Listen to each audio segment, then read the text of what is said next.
इंदौर शहर में उत्तर प्रदेश के ठगोरे ने अपने साथी के साथ मिलकर फिल्मी स्टाइल में 35 लाख की ठगी की वारदात को अंजाम दिया। पुलिस ने 2 राज्य सबूत इकट्ठा कर आरोपियों को यूपी और छतरपुर से गिरफ्तार किया।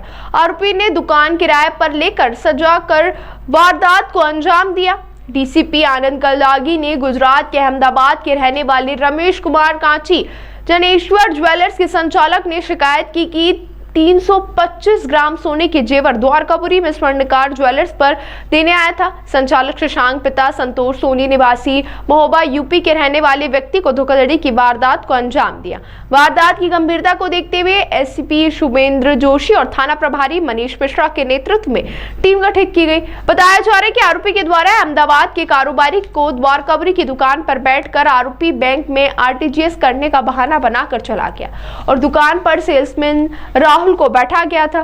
कई देर तक नहीं लौटे तो उन्होंने दुकान पर ही बैठे अहमदाबाद के कारोबारी को बैंक बुलाया। जब कारोबारी बैंक गया तो वह बैंक में भी नहीं मिला, जिसके बाद कारोबारी जो द्वारकापुरी ज्वेलर्स की दुकान पर पहुंचा तो वहां पर भी ताला लगा हुआ था। पूरे मामले में कारोबारी ने द्वारकापुरी थाने पहुंचकर शिकायत दर्ज कराई। शिकायत के आधार पर पुलिस ने शशांक सोनी और उसके साथ ही राहुल सोनी को गिरफ्तार कर लिया है और 325 ग्राम जिसकी अनुमानित कीमत 35 लाख रुपए बताई जा रही है वह भी बरामद कर लिया गया है, जिसमें आरोपियों के द्वारा सोने को आपस में बांट लिया गया था, जिसमें से कुछ सोने के आभूषण गलाकर सोने की टिकिया बना ली गई।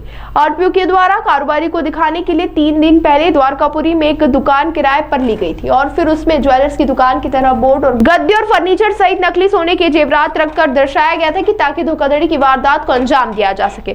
बताया जा रहा है कि आरोपी को यह भी मालूम था कि गुजरात के कुछ कारोबारी कम मात्रा या कुछ प्रतिशत की राशि में ही भारी मात्रा में सोना उपलब्ध करवाते हैं। इसी की मंशा को लेकर आरोपी कुछ दिन पहले गुजरात के अहमदाबाद गए थे और वहीं पर कारोबारी से संपर्क भी किया था।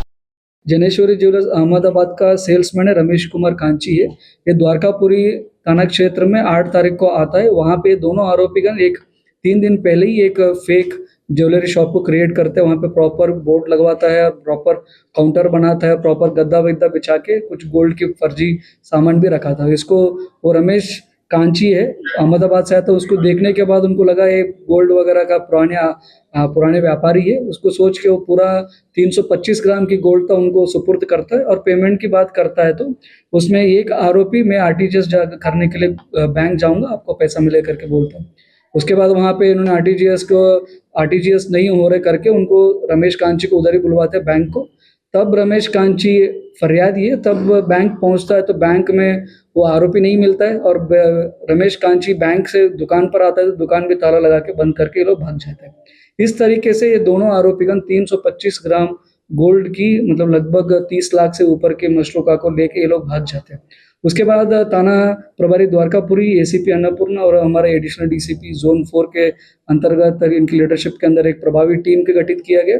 उसके बाद हम लोगों ने विवेचना के संबंध में हम लोगों ने शुरू करते, उसमें पहले हमको 50,000 रुपये इन्होंने पेमेंट किया था। उसने यूपीआई के थ्रू पेमेंट किया था, उसके थ्रू हमको एक लिंक मिला। उसके बाद 3 दिन पहले दोनों आरोपीगण लोकल द्वारकापुरी का रहने वालों से एक घर को, एक छोटा सा दुकान को किराए पे लिया था। उसमें भी इन्होंने कुछ डिटेल्स दिया था। उसकी डिटेल्स के आधार पर हम विवेचना शुरू करते हैं। उसके विवेचना के अंतर्गत हम लोगों ने दोनों आरोपियों को उनकी रहने का क्षेत्र महोबा उत्तर प्रदेश से और शशांक को हम लोगों ने गिरफ्तारी किया और उसके बाद राहुल को हम लोगों ने छतरपुर से गिरफ्तार किया। शशांक से हम लोगों ने 114 ग्राम का गोल्ड को रिकवर किया। बाकी